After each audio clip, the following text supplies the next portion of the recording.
Hola, muy buenas tardes. Nosotros les vamos a presentar en este video lo que son las RPC o bien las llamadas a procedimiento remoto.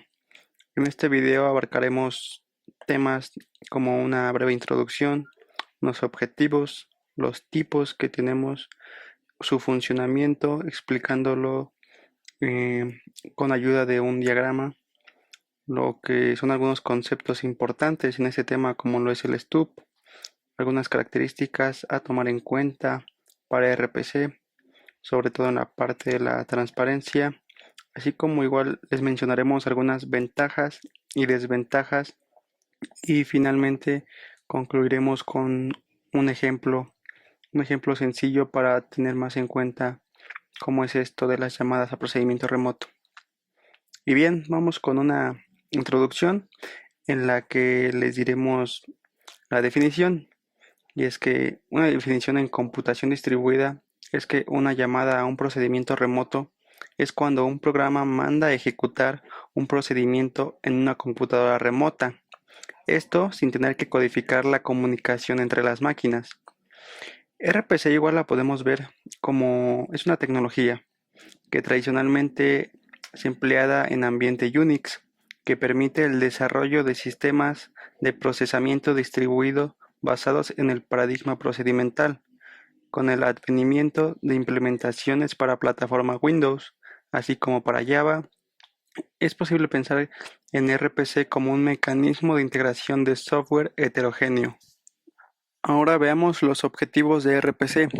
Como vimos en la definición, pues uno de los objetivos de RPC es facilitar el desarrollo de aplicaciones distribuidas, pero igual contamos con algunos otros objetivos que están presentes en las llamadas a procedimiento remoto. Como ya vimos, uno sería proporcionar un middleware que simplifique el desarrollo de las aplicaciones distribuidas. Otro de los objetivos es evitar que el programador tenga que interactuar directamente con la interfaz de sockets. Y otro sería que el servidor ofrece procedimientos que el cliente llama como si fueran procedimientos locales. Ahora, cuando hablamos de las llamadas a procedimiento remoto, debemos saber que hay tipos de RPCs, hay tipos de implementaciones. Entre las más populares tenemos una que fue desarrollada por Sun Microsystem, denominada ONC-RCP, por sus siglas en inglés Open Network Computing, y es distribuida con casi todos los sistemas Unix. Otra es la que fue desarrollada por Microsoft en línea con el ambiente de computación distribuida DCE, por sus siglas en inglés Distributed Computing Environment, definido por la Fundación de Software Abierto OSF, por sus siglas en inglés Open Software Foundation, incluida en los sistemas operativos Windows. Ahora bien, veamos más a detalle la primera, ONSRPC, que como se mencionó anteriormente, esta implementación fue desarrollada inicialmente por Sun Microsystem y está disponible en la gran mayoría de los sistemas Unix. ONSRCP se caracteriza por su sencillez y mayor difusión en entornos cliente-servidor, producto de su distribución junto a sistemas Unix, y esta cuenta con algunos componentes, entre los que tenemos RPCGen, que es un compilador que toma la definición de la interfaz de un procedimiento remoto y genera el STUP del cliente y el STUP del servidor. Otro sería XDR, External Data Representation, un estándar para la descripción y codificación de datos que garantiza portabilidad entre sistemas y arquitecturas diferentes. Y por último, otro componente sería una librería que maneja todos los detalles. Esta la vimos más a detalle porque, como ya mencionamos anteriormente, es una implementación que se caracteriza por su sencillez y mayor difusión en entornos cliente-servidor, aunque como ya les mencioné anteriormente, también existe otra implementación, la que es DCE, que es un sistema de llamada a procedimiento remoto del conjunto de software OSF DCE, y es el sistema de llamada a procedimiento remoto desarrollado para el entorno de la información distribuida DCE. Este sistema permite a los programadores escribir software distribuido como si fuera todos los que trabajan en el mismo equipo, sin tener que preocuparse por el código de red subyacente. Stop es la pieza de código que le permite al servidor ejecutar la tarea que se le asignó, Se encarga de proveer la información necesaria para que el servidor convierta las direcciones de los parámetros que el cliente envió en direcciones de memoria válido dentro del ambiente del servidor. La representación de datos del cliente y servidor podrían discrepar. El stop también provee la información necesaria para solucionar esta situación. De forma general, es la pieza de código que se encarga de enmascarar toda la discrepancia entre el cliente y el servidor. Es necesario que las bibliotecas de stop estén instaladas tanto en el cliente como en el servidor. Características. Para lograr que una aplicación le sea indistinto realizar llamadas a un procedimiento remoto o a una llamada local, es necesario considerar los siguientes aspectos. Pase de parámetros. El pase de parámetros puede no ser transparente. Para el caso donde los parámetros son pasados por valor, la implementación es simple. Sin embargo, se presentan problemas cuando se intenta pasar parámetros por referencia. Es por esto que típicamente las implementaciones solo le permiten al cliente pasar argumentos por valor. Para cada procedimiento remoto, se define específicamente los argumentos de entrada y los valores de retorno. Enlace. Esto se refiere a que el cliente contacta al sistema remoto apropiado para la ejecución de un procedimiento específico. Existen dos componentes a enlazar, el host remoto y el proceso servidor deseado en dicho host. Protocolo de transporte. Algunas implementaciones de RPC emplean un único protocolo de transporte mientras otras permiten su selección. La mayoría de las implementaciones dicen ser independientes del protocolo. Sin embargo, estas solo soportan uno o dos protocolos. Específicamente, la implementación de ONC y DSE soportan TCP y UDP como protocolos de transporte. Manejo de excepciones. En un ambiente de computación distribuida, la posibilidad de falla aumenta. Considerando que tanto los sistemas locales y remotos como la red de datos son potenciales fuentes de falla, la implementación debe proveer mecanismos para manejar tales situaciones. Bueno, ahora toca hablar de las ventajas y de las desventajas. Como primera ventaja tenemos que proporciona una interfaz simple para sistemas distribuidos de distintos tipos, o bien llamados heterogéneos. Con eso nos referimos a que pueden ser implementados en cualquier lenguaje. Otra de las ventajas de RPC es la compartición de recursos, la concurrencia. La concurrencia se da cuando dos o más procesos existen simultáneamente. En este caso podemos decir que se están ejecutando al mismo tiempo. Otra ventaja es la alta escalabilidad. Regularmente, esto se les llama cuando aumentan el funcionamiento y la calidad con la que normalmente está actuando un sistema, y debemos tener en cuenta que este siempre es un punto a favor. Como última ventaja tenemos la tolerancia a fallos, que esto de aquí nos hace referencia a que si algún módulo del sistema no funciona correctamente o en general falla, el sistema está capacitado para continuar su funcionamiento normal aún sin este componente. Bueno, estos términos nos resultan familiares porque es lo que hemos estado viendo a lo largo del curso. Pasa algo con RPC, que a pesar de las ventajas que nos ofrece para los servicios, para los distintos tipos de servicio, cliente-servidor también tiene algunas desventajas bastante importantes. La primera es que RPC depende del lenguaje de programación con el que se está utilizando.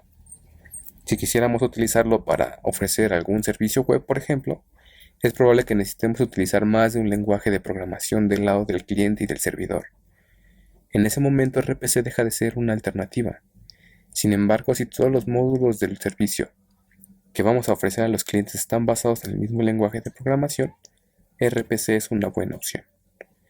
Este va un poco de la mano con una de las ventajas, porque hablamos que puede utilizar cualquier lenguaje, casi cualquier lenguaje. Y lo que hablamos en este es que no se pueden mezclar esos tipos de lenguaje, pues no resulta ser una alternativa tan viable. Otra desventaja es que es de mayor complejidad y en los aspectos de seguridad también tenemos un par de problemas. Finalmente, como conclusión, hemos visto durante toda la presentación que RPC brinda distintas bondades a los sistemas distribuidos, a pesar de agregar cierto grado de complejidad, principalmente al software. y disminuir los niveles de seguridad, aunque a la larga estos sistemas pueden brindar una buena relación precio-desempeño y pueden aumentar su tamaño de manera gradual al aumentar la carga de trabajo. RPC es una tecnología tradicionalmente empleada en un ambiente Unix, que permite el desarrollo de sistemas de procedimientos distribuidos basados en el paradigma procedimental. Con el advenimiento de implementaciones para las plataformas de Windows, así como para Java, se concibe RPC como una tecnología de integración para plataformas disimilares de hardware y software. Ahora vamos a explicar cómo funciona RPC. Primero, el cliente llama a un procedimiento local llamado stub del cliente. Este aparenta ser el procedimiento del servidor que el cliente desea llamar y empaqueta los argumentos del procedimiento remoto. Después los agrupa en un formato estándar y finalmente construye varios mensajes para enviarlos por la red. El proceso de empacar los parámetros o argumentos es conocido como marshalling. Después de esto, los mensajes son enviados por el stub hacia el sistema remoto. Esto requiere una llamada del sistema. Posteriormente, los mensajes son transferidos al sistema remoto, empleando protocolos. Estos pueden ser con conexión o sin conexión. Después de un procedimiento stub del servidor, espera en el sistema remoto la solicitud del cliente. Este desempaqueta los argumentos de los mensajes recibidos y, en caso de ser necesario, realiza alguna conversión. A este proceso de desempacar los parámetros es conocido como marshalling. Posteriormente, el stub del servidor realiza la llamada al procedimiento local que invoca las funciones del servidor y pasa los argumentos de esta función por medio de la red, desde el stub del cliente. Cuando el procedimiento del servidor termina, este regresa el control al stub del servidor y transfiere los resultados. Después, el stub del servidor acomoda los resultados en algún formato que pueda recibir el stub del cliente. Esto último se realiza en caso de ser necesario. Luego los empaqueta en mensajes de red para ser devueltos al stub del cliente. Después de esto se realiza la transferencia de mensajes entre el stub del servidor y el stub del cliente. En este último se realiza la lectura de los mensajes recibidos. Finalmente, el stub del cliente regresa los resultados al cliente. Todo este procedimiento se debe realizar cada vez que se requiera utilizar RPC. Entre las principales características de RPC se encuentran varias, mismas que mencionaré a continuación. Número 1. Semántica de llamadas. La semántica de llamadas define lo que el cliente puede asumir de la ejecución del procedimiento remoto, es decir, cuántas veces se ejecutó remotamente. Tienen importancia porque usualmente tienen que ver con recursos, por ejemplo, y hay 3 alternativas.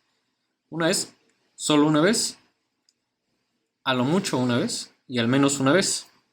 Asimismo, estas llamadas a procedimientos son idempotentes, pues regresan el mismo resultado cada que se mandan a llamar. Número 2. Representación de los datos.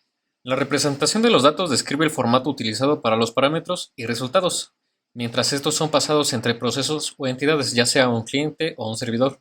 Como se ha mencionado anteriormente, para que RPC funcione en una gran variedad de arquitecturas, sistemas, etc., se necesita una representación estandarizada de los datos. Número 3. Rendimiento. RPC, así como REST y SOAP, tienen penalizaciones de rendimiento prácticamente negligibles en la actualidad, pues a menudo se cuenta con ancho de banda de sobra y latencias muy bajas, en el orden de milisegundos. Sin embargo, entre los factores que ayudan a que RPC sea más rápido, o tal vez más lento, se encuentran la interfaz de red. Por ejemplo, el Wi-Fi podría ralentizar la cantidad de velocidad a la que se realizan dichas peticiones RPC, y prácticamente de cualquier otro protocolo. Otro motivo es el ancho de banda. Una conexión muy lenta podría ralentizar el protocolo tanto del lado como del cliente o del servidor. Y por último, la carga de CPU, disco o memoria en el servidor. Si alguno de estos recursos en el servidor tiene mucha carga, podría tardar en contestar a peticiones o en completar la petición actual que se esté ejecutando. Número 4. Seguridad. Dependiendo de la implementación, se tendrá un determinado nivel de seguridad en el protocolo RPC. Se pueden usar varios mecanismos de autenticación, así como algoritmos de cifrado. Para los algoritmos de cifrado se puede usar DSAES, entre otros, y para autenticación se puede utilizar Kerberos o Diffie-Hellman, entre otros.